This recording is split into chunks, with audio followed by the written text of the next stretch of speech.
Everybody. So this morning we kicked off with Martha Minow in a discussion on really a constitutional call for government action to save the news. And we talked about the legal basis, all of the philosophy behind that, and what's at stake.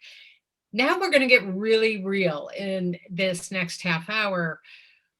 We're going to a briefing on what's happening now, and a lot is happening now. And we are here today with the people that are making it happen. So you can get kind of real-time updates on what's shaking in Washington.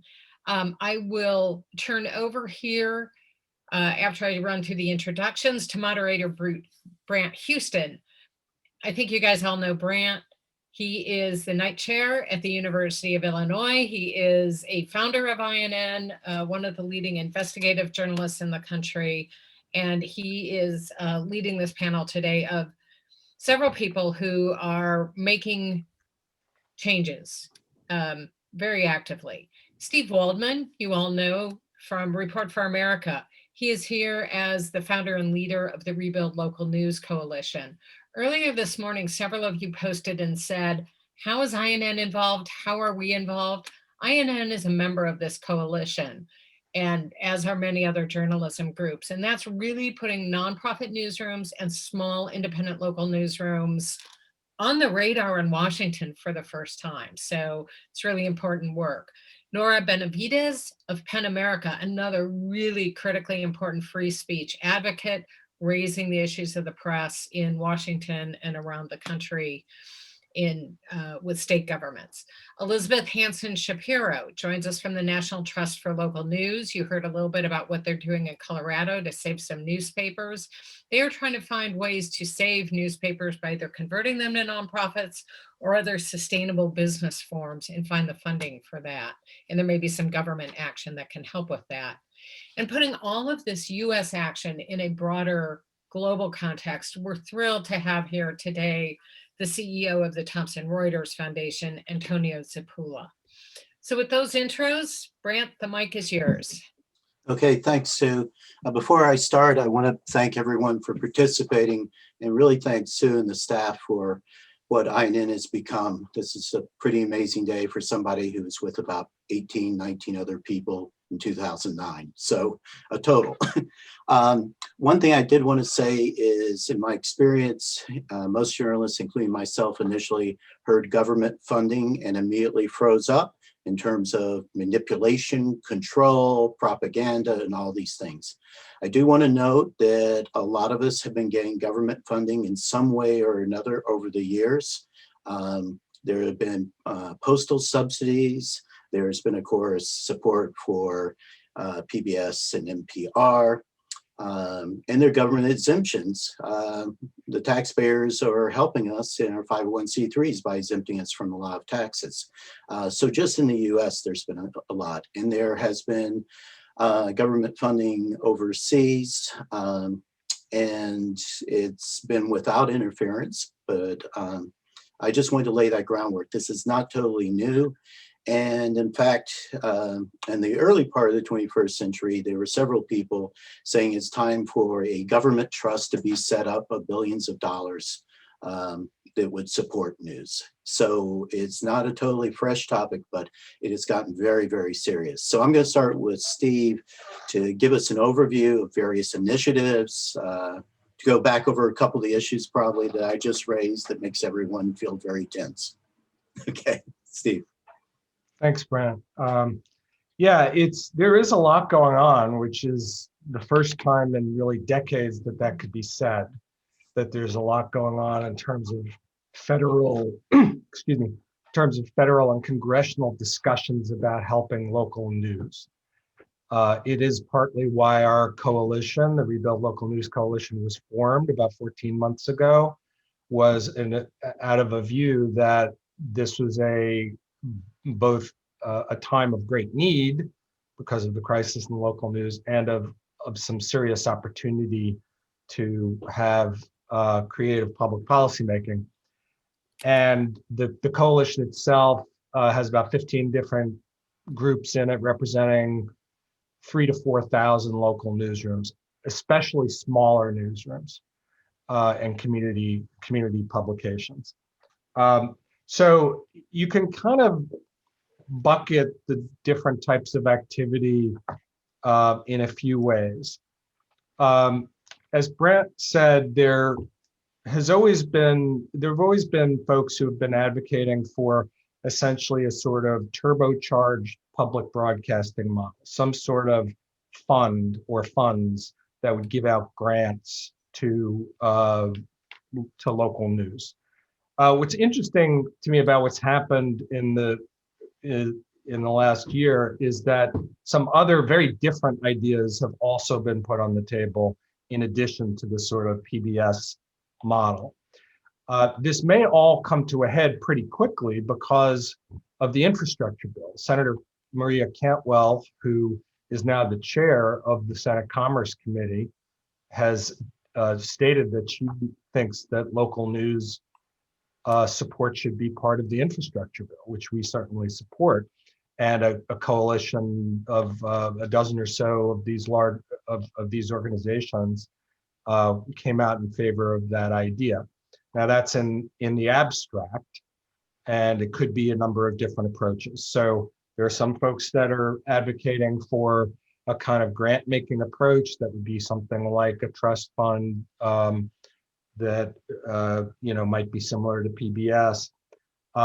There's another approach that our coalition is particularly fond of, and which has the most bipartisan support, I think, of the ones that would substantially help local news. It's called the Local Journalism Sustainability Act. Its approach is quite different, and it basically says you give a tax credit of, say, $250 to a consumer that they could use to subscribe to a newspaper. Or, and this is our little contribution, getting them to change that bill to make it $250 for a subscription or a donation to an INN member, to a nonprofit news organization, because our philosophy obviously is that nonprofit news and growth has to be a big part of the future. The second component is a tax credit for hiring journalists, and the third component is a tax credit for small businesses to use to advertise in local news. So it's different in the sense that it's amplifying the buying power of consumers that are interested in getting local news, as opposed to a government agency deciding. And that bill has, I think, in addition to, I think 50 or 60 Democratic co-sponsors, actually has almost 30 Republican co-sponsors. And it's probably the most bipartisan of it. We're kind of hoping that Cantwell will embrace that as part of her drive to get something useful in the infrastructure bill. Another track is the Journalism Competition and Preservation Act. And this, you probably heard about the controversy in Australia, where the government in Australia got Facebook and Google to essentially compensate news organizations for the content that they use. It's very controversial, but there's very different flavors of that being discussed all over Europe. And now in America, a kind of light version of that is this bill, which would essentially give news organizations the ability to collude with each other so that they could negotiate with Facebook and Google. Our coalition has had a bit of a wait and see attitude toward it. Some of the members of our coalition are opposed to it, some support it. I think where we would come out right now is that while we sympathize with the motivation, it's really not clear that it would actually help local news or small players, but we're certainly open and engaged in trying to improve it so that it would help local news. That's kind of where that is. There's the Future of Local News Act, which I think Nora will talk about a little bit more, which is kind of trying to create a bipartisan committee or commission to really lay the groundwork for longer term and deeper reforms. Within all those different types of approaches, I would say you also had initially there was a lot of COVID related, let's prop this up, to help them get through COVID. Now there is more of an approach we're certainly advocating for, is like the problems with local news predate COVID. will go on long after COVID, and we need to be really rethinking the local news ecosystems. So it tends to be things like that that would encourage subscription, digital subscription, things like that.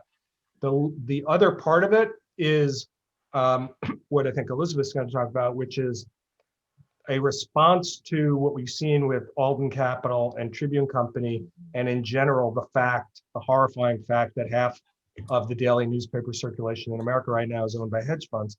And there's like a subset set of policies very much related to some of the other things that would specifically try to tackle that particular issue with different approaches to antitrust and tax policies that would encourage the replanting of newspapers from hedge funds or other chains into local communities.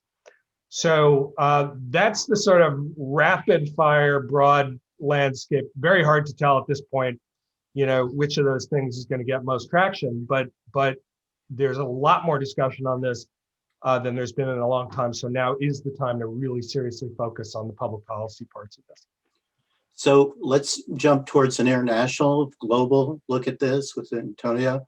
If you can sort of give us what's been happening internationally in terms of government funding, and of course, the issues you're concerned about of sustainability and independence.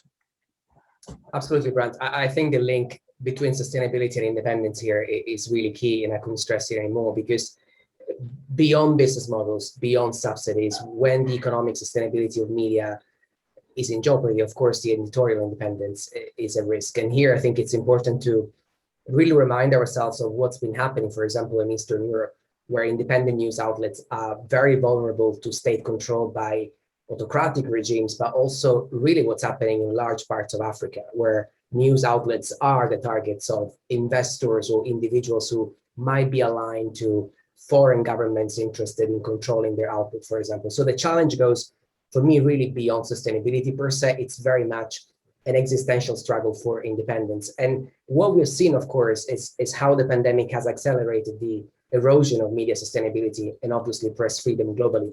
I was looking at recent estimates from the Reuters Institute for the Study of Journalism that suggest that newspapers alone will lose about $30 billion this year. And obviously that's on top of the $65 billion that was lost in advertising revenue globally last year. And that is why Illuminate, for example, has been referring to this particular moment that we're now experiencing globally as a potential beginning of a media extinction event.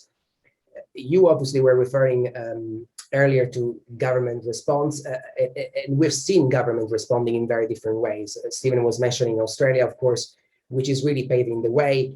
The News Media Bargaining Code will force, as you were referring, tech giants to pay Australian media companies an estimated $600 million a year for the content that they generate.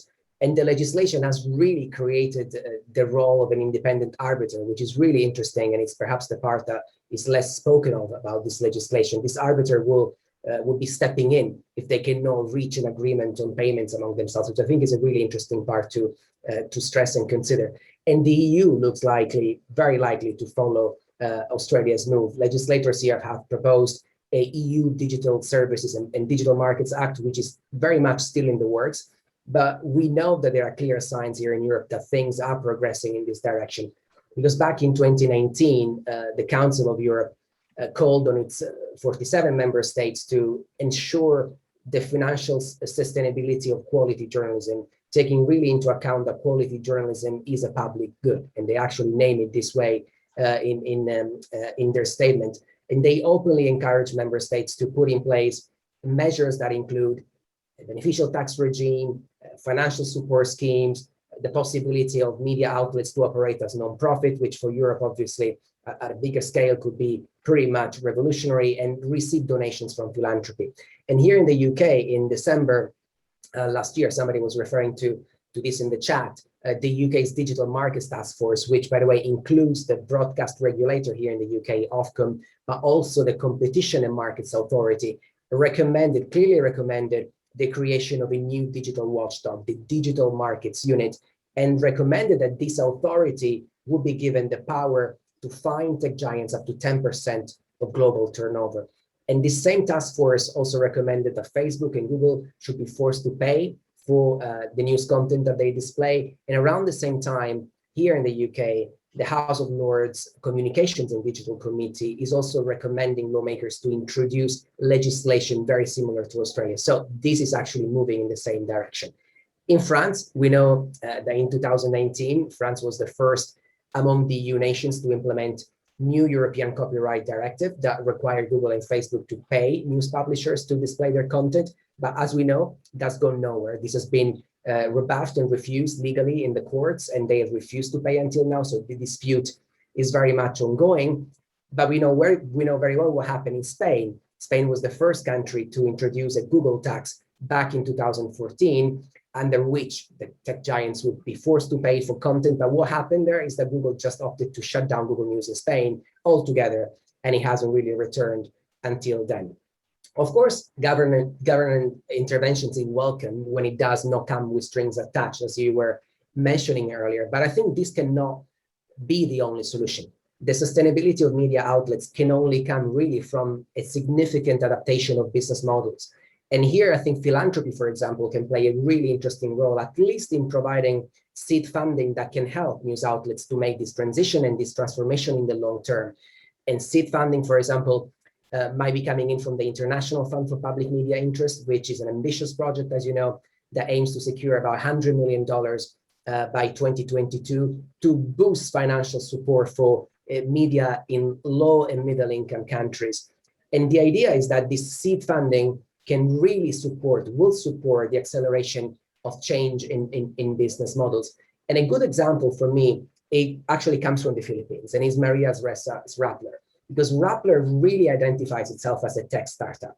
Its business model is a combination of daily news, which is funded by advertising, so a very traditional form of revenue, but also grants to support its investigative reporting, and a set of digital innovation tools that they monetize, such as, for example, data forensic, e-commerce solutions for news organization, and other special projects that they are marketing and they are benefiting from. Now, Rappler has been really able to turn crisis into an opportunity.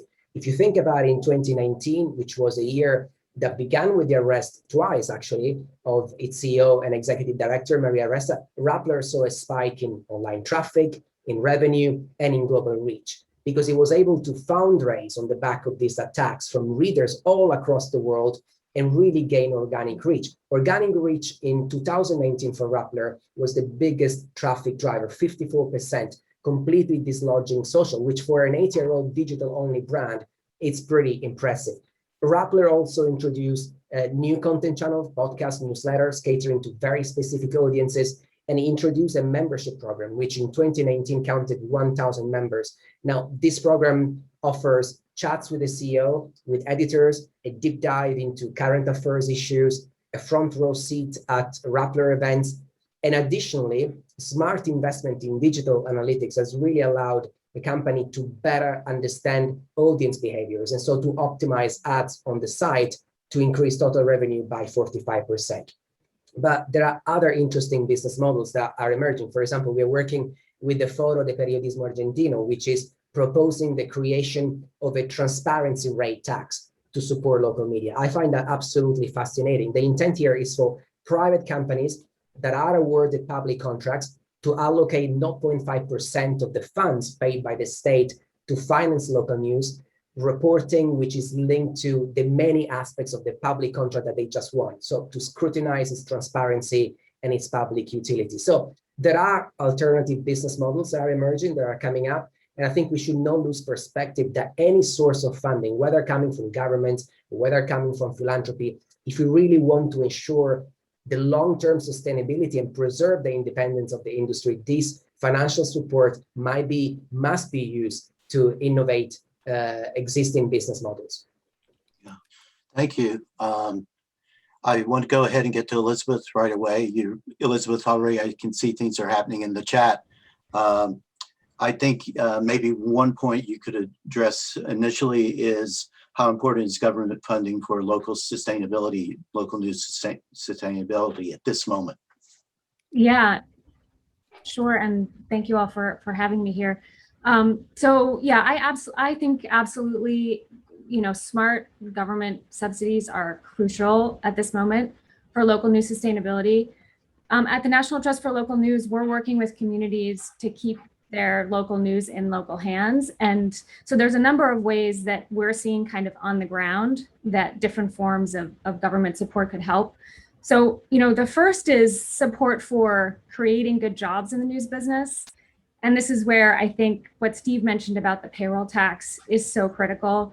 Like the most expensive part of the news business, nonprofit, corporate, whatever, are the people. And so, helping news organizations to become strong employers is a really critical cornerstone for sustainability. So the other piece, I think, where government support can help is promoting community ownership of metro papers. So, my takeaway from the Tribune saga is that their local communities are really invested in their local papers, their local metro papers, and want to see those locally owned. But it's incredibly expensive if you put yourself in the shoes of Alden or a big corporate owner. It's incredibly expensive to sell those titles. The capital gains hit, my sense is, can really kind of tip the scales in favor of staying consolidated versus cutting local deals. So, as much as we might not want to, quote unquote, help the Aldens of the world, I think figuring out smart federal incentives for sellers of local papers could really help drive deconsolidation. And those could be capital gains incentives, but they could also be charitable deductions, incentives for papers that want to convert to nonprofits. So I think we need more tools in our toolbox for deconsolidation. And then on the kind of new ownership structures side, which is a lot of what we're doing at the Trust, we see that there's huge needs and huge succession risk at small and mid-sized family papers across the country. There's not a strong pipeline of next generation owners.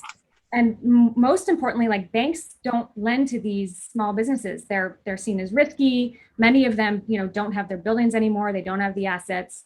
And so literally there isn't the capital to help this generational shift, this kind of community transition happen. So sources of guaranteed financial funding at the federal level, I think, would kind of help these small media businesses find the capital they need to create new ownership structures. So I would love to see that. That would be transformational for the papers that we're helping. And then, I think federal support, public media gets a bad rap sometimes, but I think federal support is really critical for driving the continued transformation of public media towards more local journalism. We have a very strong system of public broadcasting in this country. It's decentralized, it's locally governed, it has a diversified business model. And, many of the stations are kind of the last ones standing in their communities in terms of newsroom size and strength. So I think, continuing that CPB appropriation of $450 million a year and adding to it to try to figure out, like, how do we incentivize stations to really step into their role as local news providers, like kind of in a multi-platform way. I think that would be a huge source of support for local news sustainability. And then finally, I think it's important to kind of step back and say, federal support isn't the only game in town, and that state and local and municipal governments are a really important piece of the puzzle. I think the Center for Community Media, as they've documented, de Blasio's 2019 municipal order on city agencies devoting half their budgets to community media was a lifeline for small news outlets in the city during the pandemic. And, it would be fantastic to see other cities replicate that. And then I think, outside of preservation, it's really important to think about what are those sources of support that can, federal and municipal support that can encourage that kind of ground up efforts. So I just want to give a shout out to Simon, who I know is in the chat here, about the Info Districts Project and the amazing work that they've been doing on the kind of grassroots community information needs. And, some of those needs are needs that traditional journalists don't necessarily want to fill. It's like, where's my, how can I vote? Where is my, where's my local polling station? How do I get my state benefits? Like, all of that is really, that's critical information needs. And, there are not a lot of news organizations out there filling those. So that was kind of like a rapid fire, all the ways that I'm seeing that this could plug in. Yeah, so I wanted to shift over to Nora.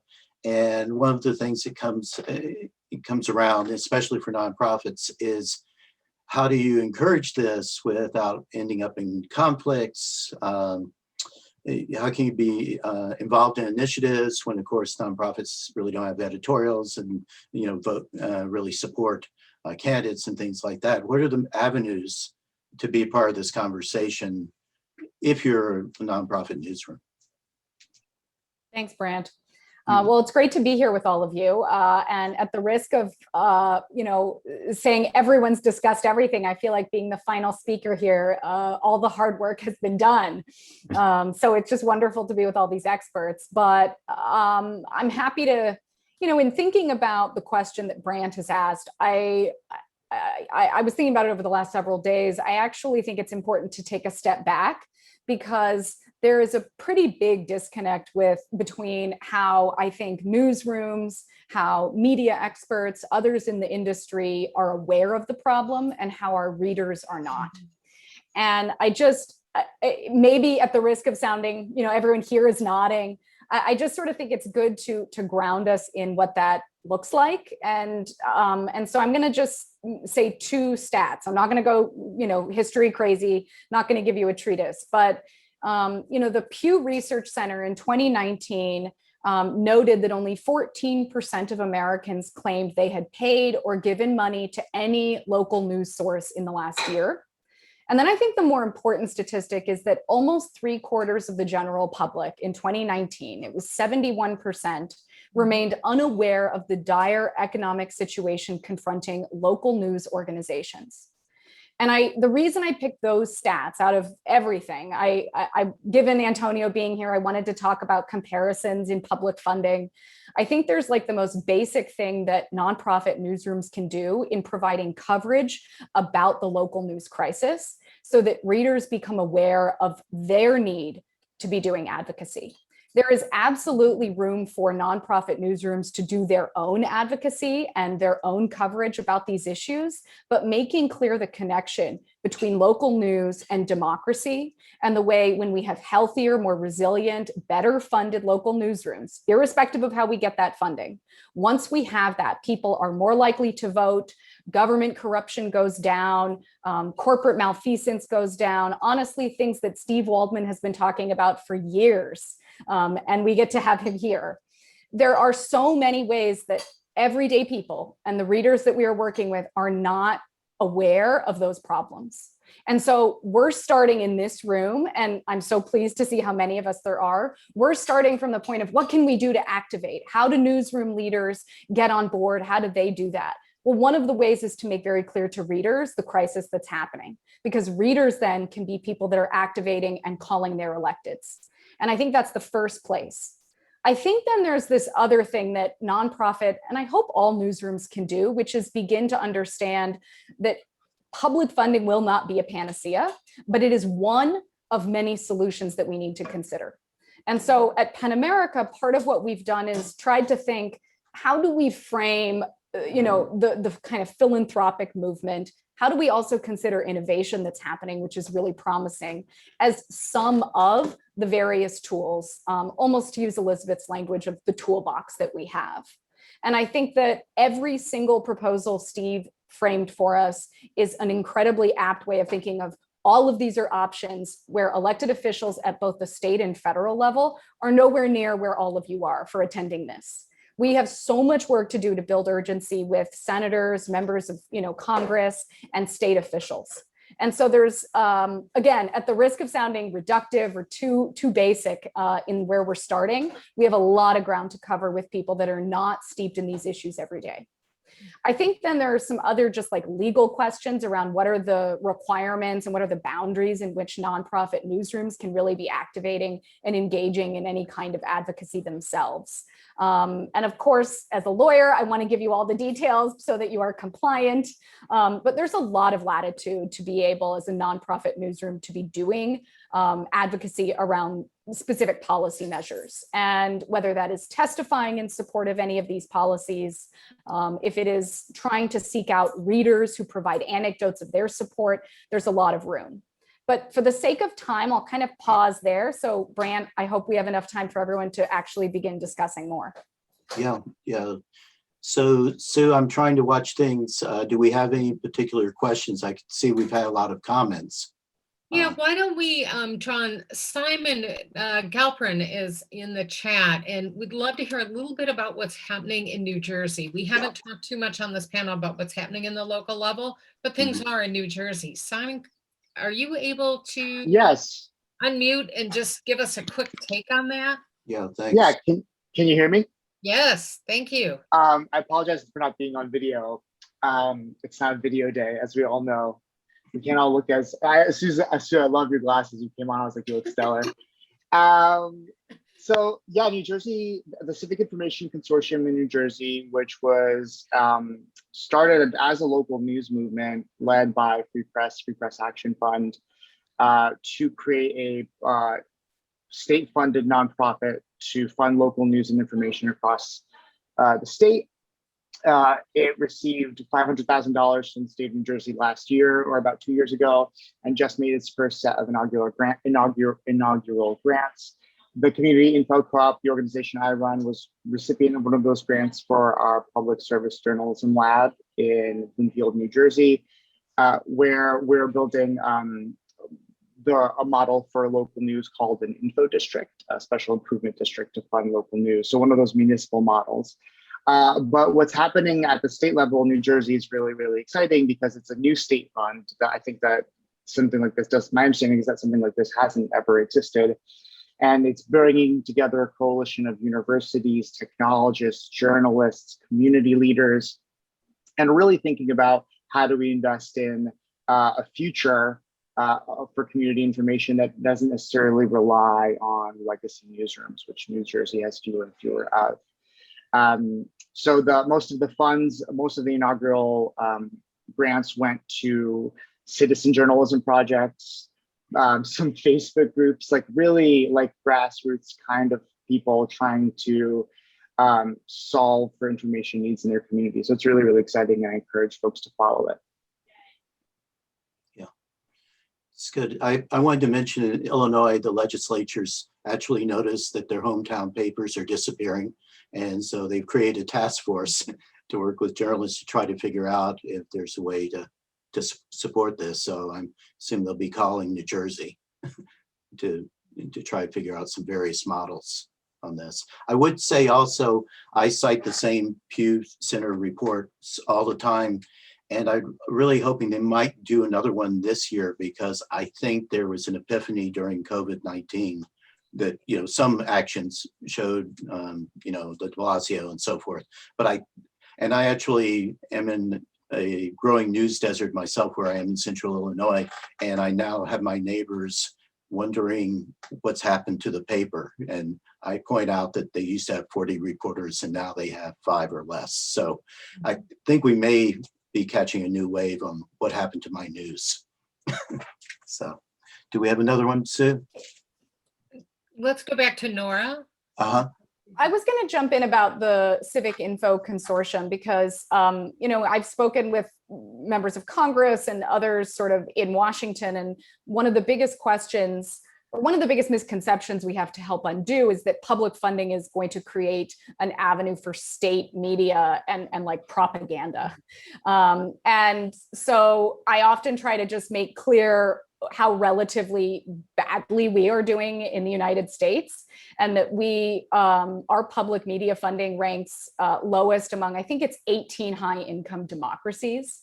And so the question then always becomes, well, are there any models that we've seen that are promising? And until New Jersey, there really were not any strong moves towards public funding where a pot of money would be set aside and that there would be guardrails to prevent any kind of government misuse. And I think that point can be used over and over again in whatever the mechanisms become down the line, whether it's tax credits or, as Penn has tried to support the creation of a commission to identify financial solutions, whatever those mechanisms are, expanding, the Corporation for Public Broadcasting's mandate, all of that. I think it's important to flag, and for all of you here today, to be able to have those talking points at the ready about how we are creating guardrails, because New Jersey's done a great job of that. There are the models are few and far between, and New Jersey has been so great. It's just I wanted to make that extra fine point on what we're seeing there, and that finally, after years of advocacy by local and state organizations and organizers around New Jersey, we're finally seeing dispersal. So thinking about how early we are now in trying to get some kind of implementation in place at the federal level, there's so much work to do. Yeah, and that it's the concerns about government manipulation of the media are very real and very legitimate. We're not at all dismissive of those. Our attitude is like, yes, those are really serious problems. Let's tackle them because the crisis is so severe. Let's come up with ways that do address those. In general, if we can generalize about it, the policies that seem to pass the test of preserving editorial independence are ones that are content neutral. It's not foolproof, but that tends to mean things that are more formulaic, based on metrics or statistics or numbers, even though those can be blunt instruments sometimes, are going to tend to be better in terms of editorial independence than what we might want to do if we were king and queen of sitting in a room and writing grants for really cool journalism projects. That approach probably isn't the best way to go. That you want to look for things. People always talk about the postal subsidy of founding fathers era. And part of what made it effective was it was content neutral. And to state it in a negative way, just so we are all, being honest with each other, is it meant that all sorts of really horribly scurrilous newspapers got supported in the postal subsidy. And I think actually we have to kind of be tolerant of that as we think about some of this. We can't get focused on, we only want the journalists that we agree with to get funded. We have to have a broad view of this, that if we're going to support the whole local news system, we're going to have to tolerate the support for some news outlets that we don't like, much in the way that the charitable deduction for charities leads to enhanced giving to all sorts of charities we might not like. But we all agree that it's good to support the charitable sector. I think we're going to have to take a similar approach about supporting local news. I wanted to bring a little bit of perspective on the postal subsidy. One of the estimates was, if you took it in today's dollars, that was worth about $30 billion at that time. So that was a sizable chunk for the news industry at that point. And we haven't been talking in billions at all, but just to know the kind of money it really takes to have an effective subsidy. Anything else to add by anyone, or do we have a question? I've got a couple of questions, but go ahead. Hey, Brant, there was a question from Jonathan Heawood, who's in the UK, a great allied organization in the UK that we've worked with from INN, just saying, where are the big legacy media orgs in this conversation? Print and broadcast, are they outside, hostile, or neutral?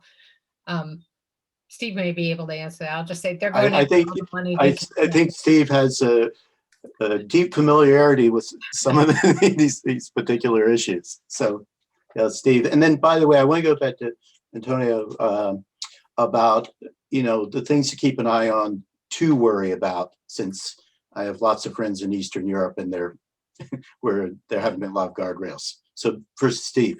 Yeah. Well, part of the reason that the Rebuild Local News Coalition was formed, and it's a coalition of coalitions. It includes INN and Black Newspaper Association, Hispanic Newspaper Publication, weeklies, PEN, a whole bunch of different advocacy groups.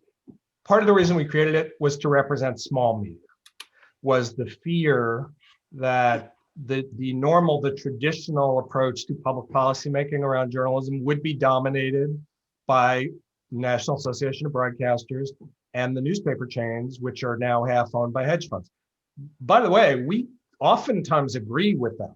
That it's not like we're always opposed or have a completely different viewpoint to the traditional media, but it is a different perspective, both in terms of size and, I would say, future-looking emphasis. We're really trying to come up with policies that will make a better news system than we've had in the past, not just prop up existing players.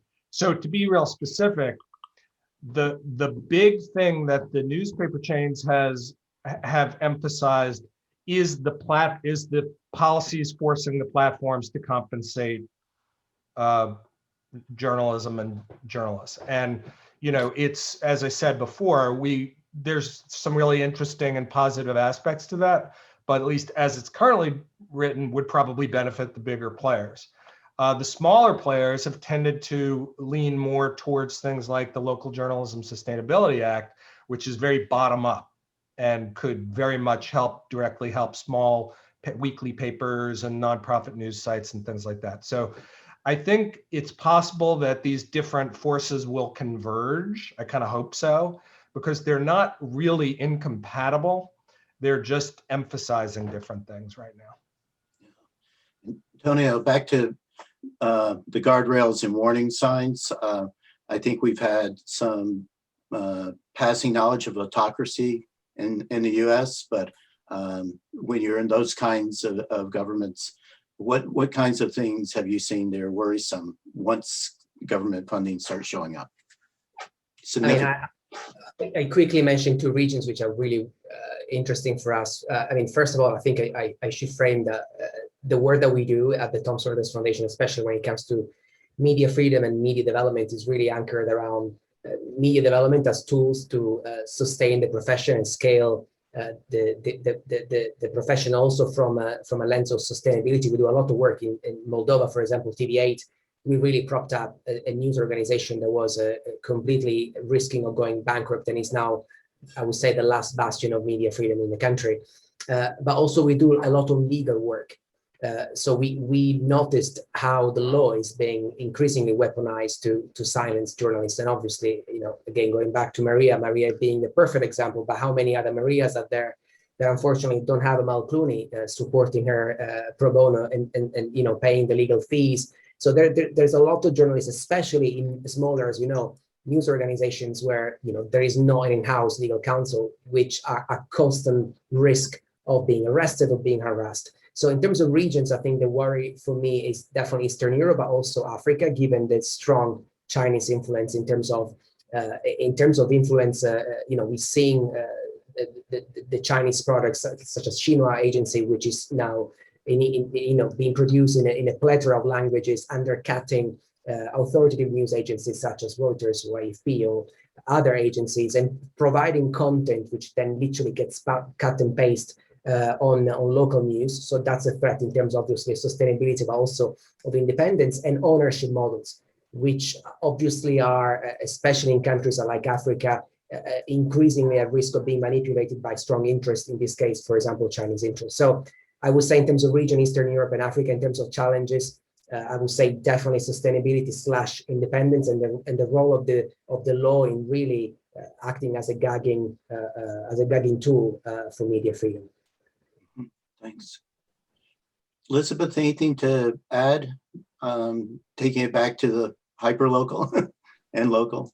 Yeah, I would just underline, Steve's analysis, and I think Nora, you commented on this on the chat, that the needs of small and mid-sized family-owned papers really do diverge in some pretty significant ways from the legacy players. And I was just about to put in the chat, the pension reform legislation that passed in 2019, I believe, I think was a good example of how you can target a specific size, right, of the ecosystem to really good effect. And so I hope that in this kind of mobilization process, we're also able to help our legislators kind of think specifically about different needs of different segments, because to the extent that this becomes a broad conversation about let's save local news, I think what we've seen, especially in Australia, is that those conversations then tend to benefit the large legacy entrenched interests. Okay. Do we have anything else, Sue? The Yeah, chat's going quickly. Yes, I'll go through the questions. I wanted to follow up on one of Nora's earlier points and just share some information for the nonprofits out there. I get a lot of questions like, can we do lobbying? Can we take on advocacy? And it's particularly sensitive for nonprofits because of IRS guidelines saying, don't be partisan, don't do lobbying. I am not a lawyer. This is not legal advice, the standard caveat, but our lawyers, when we talked to them, when we became part of the Rebuild Local News Coalition, they said, are you spending more than 5% of your budget on what is a very narrow definition of lobbying? And we're nowhere near that. And they said, just don't even worry about it. Just so there's a lot you can do. The restrictions, I just want to assure nonprofit news leaders, are not, if you're writing an op-ed, if you're holding a discussion, if you're testifying about legislation that's core to your issues, you're not putting yourself at peril. You have to be really becoming a lobbying organization.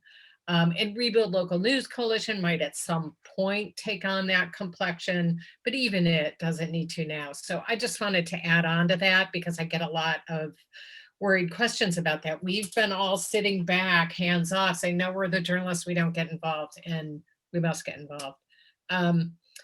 The one other thing I wanted to say is that the discussions in your communities, again, on Nora's point and what we can do in the communities and why New Jersey is happening, those communities discussions help you raise philanthropic dollars as well as broaden support for government action. It's a conversation that needs to happen to address that 70% who think, there's no problem. So I just would really encourage people to do that. I will now step off the soapbox and go back to questions in chat. Oh, there was a question about FCC. This was a notation about it, but no, Steve, can you address, the FCC has had a call with a number of us about, should we expand what we're doing with broadcast and look at digital platforms in the same light? Might you want to be able to give an update on that? You know, a lot of what the FCC does is frankly tangential to where the real action is on local news. Having worked at the FCC for 2 years and being frustrated by how the rules and regulations that we although those of the tiny little group that was interested in trying to use FCC policy to help local news, we kind of quickly were schooled into how few tools we actually had to do that. Because FCC regulation really is mostly about broadcast TV and broadcast radio. That's really where the meat of their power is. Now, having said that, I think the one thing that they could do, the area that they could really have a big impact is to say that when they're considering mergers of TV stations or in general, the public interest obligations of TV stations, that investment in journalism in local news should be a big factor. And they really haven't, the FCC hasn't really done that very much. That's the area where they have for decades balked, frankly, but now that there's a little more of an awareness about the level of the crisis, it would be great if they became more proactive on that. There's a question that you may be able to address. And that is in the public media realm, as you were saying, this whole structure is there, but the majority of funding for public media, it's educational. It may not really get all that close to news. NPR has taken a lot of interest. What can be done to actually increase either the funding for news or support for news within that whole public media ecosystem? Yeah, that's a great question. So, you know, part of what I spent my time doing before the trust was looking at mergers of public station or acquisitions of small digital newsrooms by public stations. And that's, you know, that's a model where it's kind of like we're stronger together. Like for many small digital newsrooms, including some folks, you know, in the INN orbit, if you have a strong and mission-aligned public broadcaster, it can kind of make sense from a long-term sustainability perspective to join forces, because there are public stations across the country that have very strong member bases, very strong, you know, major giving.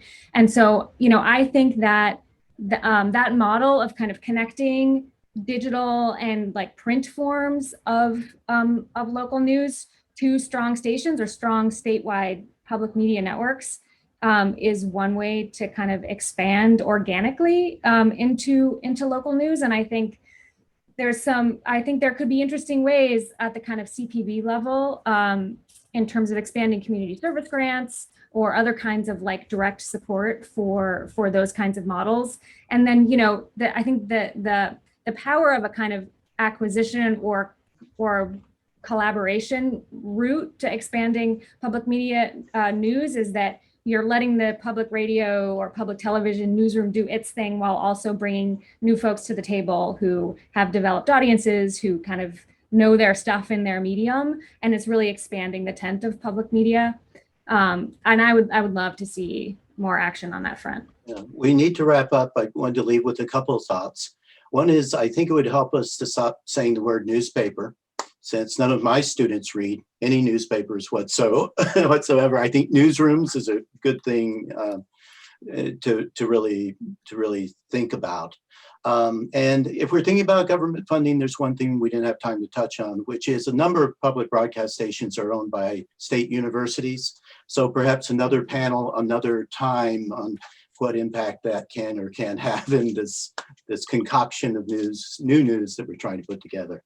But anyway, I really want to thank the panelists. This has been a terrific session. Lots of viewpoints. Clearly could have a whole day. So Sue, thanks for putting this together. Thanks to the staff and thanks to everybody who spoke.